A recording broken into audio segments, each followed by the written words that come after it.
Hello friends, स्वागत है आपको मेरे यूट्यूब चैनल श्रवण मैथमेटिक्स में। आज हम लोग जानेंगे माइनर एंड कोफैक्टर के बारे में। किसी भी डिटरमिनेंट का प्रत्येक एलिमेंट का अपना अपना माइनर होता है और अपना अपना कोफैक्टर होता है, और उसको निकालने के लिए हम लोग उसके रो को और कॉलम को रिमूव करते हैं और तब जाकर के निकालते हैं। लेकिन किसी भी डिटरमिनेंट का जो माइनर और कोफैक्टर आता है वो भी एक डिटरमिनेंट ही होता है। देखते हैं, जैसे हम लोग एक डिटरमिनेंट लेते हैं, delta equal to A1 B1 C1 A2 B2 C2 A3 B3 C3। आप इसमें देख सकते हैं कि टोटल 9 एलिमेंट है, तो 9 एलिमेंट का अपना अपना माइनर होगा और अपना अपना कोफैक्टर होगा। और किसी भी एलिमेंट का माइनर और कोफैक्टर निकालने के लिए हम उसके रो को और कॉलम को रिमूव करते हैं, ढक देते हैं, तब जाकर के निकालते हैं। लेकिन जो आता है वो भी एक डिटरमिनेंट ही होता है। जैसे हमको A1 का माइनर निकालना है, माइनर ऑफ A1। देखिए A1 जो है ना कि पहला रो में है और पहला कॉलम में है। M मतलब माइनर, 1 और 1 मतलब पहला रो और पहला कॉलम। देखिए 1 है तो पहला रो को ढकेंगे और पहला कॉलम को ढकेंगे, तो ढक दिए तो यहाँ पे बचेगा B2 C2 B3 और फिर हो जाएगा C3। जैसे हमको B1 का माइनर निकालना है, तो देखिए B1 जो है ना कि पहला रो में है और दूसरा कॉलम में है। M1 2 पहला रो को ढकेंगे और दूसरा कॉलम को ढकेंगे, तो अगर पहला रो और दूसरा कॉलम को ढक देंगे तो बचेगा यहाँ पे A2 C2 A3 और C3। तो यह जो है कि B1 का माइनर हो गया। आप यहाँ पे वैल्यू भी निकाल सकते हैं, इसका भी वैल्यू निकाल सकते हैं, इसका भी वैल्यू निकाल सकते हैं, क्योंकि हमको सेकेंड ऑर्डर डिटरमिनेंट को सॉल्व करने आता है। B2 से C3 में मल्टीप्लाई करेंगे तो होगा B2 C3 माइनस B3 से C2 में मल्टीप्लाई करेंगे तो यहाँ हो जाएगा B3 C2। उसी तरह से आप इसका भी वैल्यू निकाल सकते हैं। अब हम लोग आगे बढ़ते हैं।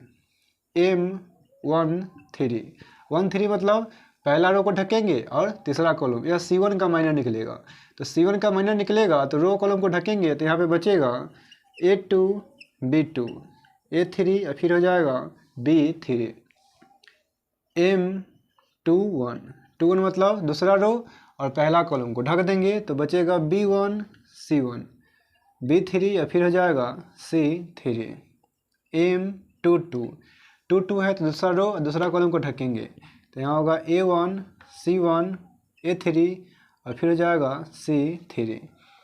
M23 है, 23 मतलब दूसरा रो और तीसरा कॉलम को ढकेंगे तो यहाँ पे हो जाएगा A1 B1 A3 और फिर हो जाएगा B3। ठीक उसी प्रकार से अब अगर A3 का माइनर निकालना होगा तो A3 जो है कि थर्ड रो में है और फर्स्ट कॉलम में है, तो यहाँ पे हम लोग लिखेंगे M31 मतलब तीसरा रो और पहला कॉलम दोनों को ढकेंगे। देखिए तीसरा रो और पहला कॉलम को ढकेंगे तो यहाँ पे बचेगा B1 C1 B2 C2। M32 को निकालेंगे तो तीसरा रो और दूसरा कॉलम को ढकेंगे तो यहाँ पे बचेगा A1 C1 A2 और फिर हो जाएगा C2।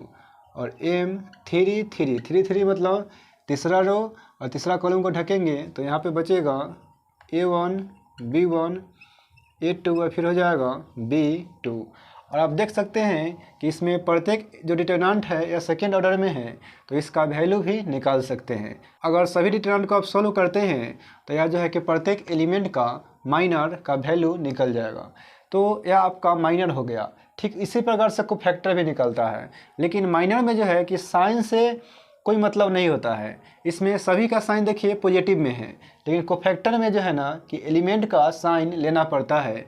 जैसे हम लोग जानते हैं कि डिटरमिनेंट के हर एक एलिमेंट का अपना अपना साइन होता है। जैसे यहाँ A1 है तो इसका साइन होगा पॉजिटिव, B1 का साइन होता है निगेटिव, C1 का होता है पॉजिटिव। फिर A2 है तो इसका साइन होगा निगेटिव, इसका होगा पॉजिटिव, फिर हो जाएगा निगेटिव, पॉजिटिव निगेटिव और फिर हो जाएगा पॉजिटिव। प्रत्येक एलिमेंट का अपना अपना साइन होता है, तो कोफैक्टर जब निकालते हैं तो हमको साइन को भी लिखना पड़ता है। तो कोफैक्टर निकालते हैं। देखिए अगर A1 का कोफैक्टर निकालना है, कोफैक्टर ऑफ A1, देखिए A1 का कोफैक्टर निकालना है तो A1 जो है ना कि पहला रो में है और पहला कॉलम में है, तो हम लोग इसको C मतलब कोफैक्टर का लेटर है और 1 1 लिखेंगे। 1 1 मतलब पहला रो है और पहला कॉलम है, या आप A1 1 भी लिख सकते हैं। A1 1 मतलब पहला रो और पहला कॉलम हो जाएगा। देखिए C11 लिखे या A11 लिखे, हमको ढकना है पहला रो को और पहला कॉलम को। देखिए A1 जो है कि पहला रो में है, ढक देंगे, और पहला कॉलम में है, इसको भी ढक देंगे, तो बचेगा यहाँ पे B2 C2 B3 और फिर हो जाएगा C3। लेकिन देखिए A1 जो है, A1 का साइन है यहाँ पे पॉजिटिव, तो इसका साइन पॉजिटिव होगा। अब पॉजिटिव नहीं भी लिखिएगा तो कोई दिक्कत नहीं है, लेकिन अगर नेगेटिव साइन है तो लिखना पड़ेगा। अब अगर B1 का कोफैक्टर निकालना है तो B1 जो है ना कि फर्स्ट रो में है और सेकेंड कॉलम में है, तो यहाँ पे लिखेंगे हम लोग C1 2। 1 2 मतलब पहला रो और दूसरा कॉलम, दोनों को ढक देते हैं, तो ढक देंगे। देखिए B1 का साइन निगेटिव है तो यहाँ पे लिखेंगे निगेटिव, और पहला रो और दूसरा कॉलम को ढक देंगे तो यहाँ पे बचेगा A2 C2 A3 और फिर हो जाएगा C3। C1 3 है, 1 3 मतलब पहला रो और तीसरा कॉलम, दोनों को ढक देंगे, तो यहाँ पे बचेगा A2 B2 A3, यहाँ पे हो जाएगा B3। लेकिन 1 3 है मतलब C1 है, C1 का साइन पॉजिटिव है, तो यहाँ पे हो जाएगा पॉजिटिव। फिर अब हम लोग A2 का जो है कि कोफैक्टर निकालेंगे, और A2 जो है ना कि दूसरा रो में है और पहला कॉलम में है, तो यहाँ पे लिखेंगे C2 1, और देख सकते हैं A2 का साइन निगेटिव है तो इसका साइन निगेटिव होगा, और दूसरा का रो को और पहला कॉलम को ढक देंगे, तो ढकेंगे तो यहाँ पे हो जाएगा B1 C1 B3 और फिर हो जाएगा C3। C2 2 2 2 मतलब दूसरा रो और दूसरा कॉलम को ढक देंगे, ढकेंगे तो यहाँ पे हो जाएगा A1 C1 A3 और फिर हो जाएगा C3, और 2 2 मतलब B2 है और B2 का साइन यहाँ पॉजिटिव है तो यहाँ पे हो जाएगा पॉजिटिव। फिर अब हम लोग आगे बढ़ते हैं, C2 3 का कोफैक्टर निकालते हैं। 2 3 मतलब देख सकते हैं C2 है, इसका साइन निगेटिव है तो यहाँ हो जाएगा निगेटिव। देखिए दूसरा रो और तीसरा कॉलम को ढक देंगे तो यहाँ पे बचेगा A1 B1 A3 और फिर हो जाएगा B3। अब इसके बाद हम लोग निकालेंगे A3 का, और A3 जो है कि तीसरा रो में है और पहले का कॉलम में है, तो लिखेंगे C3 1 C3 1 मतलब तीसरा रो और पहले का कॉलम, इसको ढकेंगे, इसका साइन पॉजिटिव है तो यहाँ पे हो जाएगा पॉजिटिव, और फिर हो जाएगा B1 C1 B2 और फिर हो जाएगा C2। देखिए अब B3 का निकालना है तो B3 तीसरा रो में है और दूसरा कॉलम में है, तो यहाँ पे लिखेंगे C3 2, और इसका साइन निगेटिव है तो यहाँ पे हो जाएगा निगेटिव, और तीसरा रो और दूसरा कॉलम को ढकेंगे तो बचेगा यहाँ पे A1 C1 A2 और फिर हो जाएगा C2, और C3 3 मतलब तीसरा रो और तीसरा कॉलम को ढकेंगे तो इसका साइन पॉजिटिव है तो यहाँ पे हो जाएगा पॉजिटिव A1 B1 A2 और फिर हो जाएगा B2। आप इसको भी सोल्व करके यहाँ से वैल्यू निकाल सकते हैं, जैसे B2 से C3 मल्टीप्लाई होगा माइनस B3 से C2 मल्टीप्लाई होगा तो यह मान जो है कि निकल जाएगा A1 का। उसी प्रकार से इसको भी सोल्यूशन कर सकते हैं और आगे भी सोल्यूशन कर सकते हैं, तो ये जितना भी कोफैक्टर है सबका वैल्यू निकल जाए। एक बात आप यहाँ देख सकते हैं कि जो वैल्यू माइनर का आया है वही वैल्यू कोफैक्टर का आया है। अब देखिए B2 C2 B3 C3 यहाँ कोफैक्टर का वैल्यू है तो माइनर का भी वैल्यू यही आया है, और इसमें भी देखिए A2 C2 A3 C3 यहाँ कोफैक्टर का वैल्यू है तो माइनर का ही मान यही रहा होगा। लेकिन माइनर में जो है कि साइन से कोई लेना देना नहीं था, यहाँ पे पॉजिटिव निगेटिव जो लिखे हैं यह माइनर में नहीं था, मतलब जो वैल्यू माइनर का होता है वही वैल्यू कोफैक्टर का होता है। अंतर सिर्फ इतना ही होता है कि इसमें साइन आपको लिखना पड़ता है एलिमेंट का, उसमें साइन लिखने की ज़रूरत नहीं होता है। तो ऐसा कोई ट्रिक होता जिससे अगर माइनर का जो मान निकाल देते हैं तो कोफैक्टर का मान पता तो चल ही जाएगा, सिर्फ साइन अगर पता चल जाता तो दो बार हमको निकालने की ज़रूरत नहीं पड़ता। तो ट्रिक क्या है कि आप जो है ना कि इसके रो को और कॉलम को जोड़ करके देख सकते हैं। देखिए वन को जोड़ेंगे, या पहले वाला रो होता है बाद वाला कॉलम होता है। यहाँ भी देखिए या पहले वाला रो है बाद वाला कॉलम है, तो रो को कॉलम को जोड़ते हैं। रो को कॉलम को जोड़िएगा तो देखिए रो एक एक एक एक जोड़ेंगे तो 2 होगा। 2 जो है ना कि इवन नंबर है। इवन हिंदी में इसको सम संख्या बोलते हैं। अगर सम है तो पॉजिटिव का साइन होता है। अगर ऑड नंबर आएगा, ऑड मतलब विषम संख्या आएगा, तो निगेटिव का साइन होगा। आप देख सकते हैं कि 1 और 2 3 है, यानी विषम संख्या है, विषम ऑड नंबर है, तो देखिए माइनस का साइन है। और 1 को 3 को जोड़िए, 1 और 3 4 होगा। 4 मतलब इवन मतलब सम संख्या है तो प्लस का साइन होगा। फिर यहाँ ऑड नंबर होगा तो माइनस का साइन होगा, इवन होगा तो प्लस का साइन होगा। आप सब में आप चेक कर सकते हैं, किसी भी देखिए यहाँ 3 और 3 6 हो जाएगा, इवन है तो प्लस का साइन, और यहाँ 5 है तो माइनस का साइन है, ठीक है ना। तो जो वैल्यू माइनर का होता है वही वैल्यू को फैक्टर का आप लिख सकते हैं। और साइन अगर पता करना है तो आप यह ट्रिक अपना सकते हैं और उसका साइन निकाल सकते हैं। हम लोग एक एक एग्जाम्पल देखेंगे तो अच्छा से डाउट क्लियर हो जाएगा। तो देखते हैं, यही एक आपका क्वेश्चन है। इसमें हमको प्रत्येक एलिमेंट का माइनर भी निकालना है और प्रत्येक एलिमेंट का कोफैक्टर भी निकालना है। देखिए यहाँ 1 जो है ना कि पहला रो में है और पहला कॉलम में है, तो यहाँ पे लिखेंगे M1 1। M1 मतलब पहला रो को ढकेंगे, पहला कॉलम को ढक दिए, तो यहाँ पे हो जाएगा 5 1 -1, यहाँ हो जाएगा 2। इससे से मल्टीप्लाई होगा तो 10 माइनस, इससे से मल्टीप्लाई होगा तो -1, यहाँ भी माइनस है तो +1 हो जाएगा, तो यहाँ हो जाएगा 11। यह जो माइनर का वैल्यू आया यह 1 का आया। हमको 0 का निकालना है। 0 जो है कि पहला रो में है और दूसरा कॉलम में है, तो पहला रो को और दूसरा कॉलम को ढक देंगे, तो यहाँ पे हो जाएगा 3 0 -1 2। इससे से मल्टीप्लाई होगा तो 6 -0, तो यहाँ पे हो जाएगा 6। फिर निकालना है हमको M13, यानी पहला रो को और तीसरा कॉलम को ढक देंगे, तो यहाँ पे हो जाएगा 3 0 5 1 हो जाएगा। देखिए इससे इसे मल्टीप्लाई होगा तो 3 माइनस, यहाँ पे हो जाएगा 0, 3 में से 0 जाएगा तो 3 हो जाएगा। M21 मतलब दूसरा रो और पहला कॉलम दोनों को ढक देंगे। देखिए 0 4, यहाँ हो जाएगा 1 2। 0 में 2 से मल्टीप्लाई करेंगे तो 0 और माइनस, इसे से मल्टीप्लाई करेंगे तो 4 होगा। 0 में से 4 घटेगा तो -4 हो जाएगा।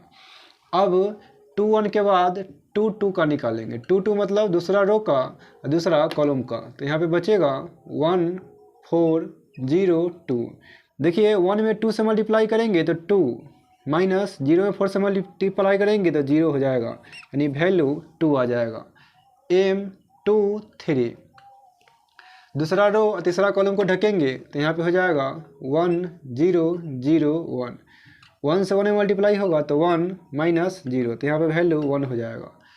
M31 31 मतलब तीसरा रो और पहला कॉलम को ढकेंगे, तो यहाँ हो जाएगा 0 5 4 -1।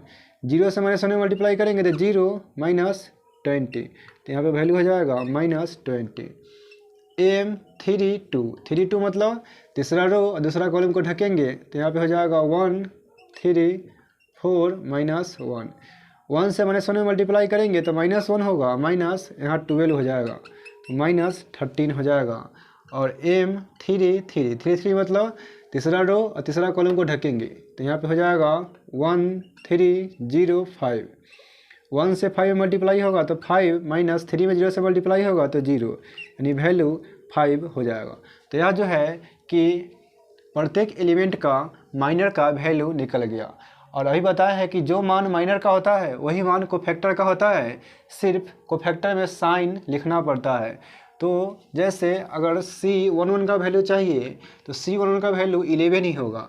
अब रह गया साइन, यहाँ पॉजिटिव होगा कि निगेटिव होगा, तो इसके लिए बताए हैं कि अगर जोड़ने पर इवन आता है, इवन मतलब सम आता है, सम संख्या, तो प्लस का साइन होगा। अगर ऑड आता है, ऑड मतलब विषम संख्या, तो माइनस का साइन होता है।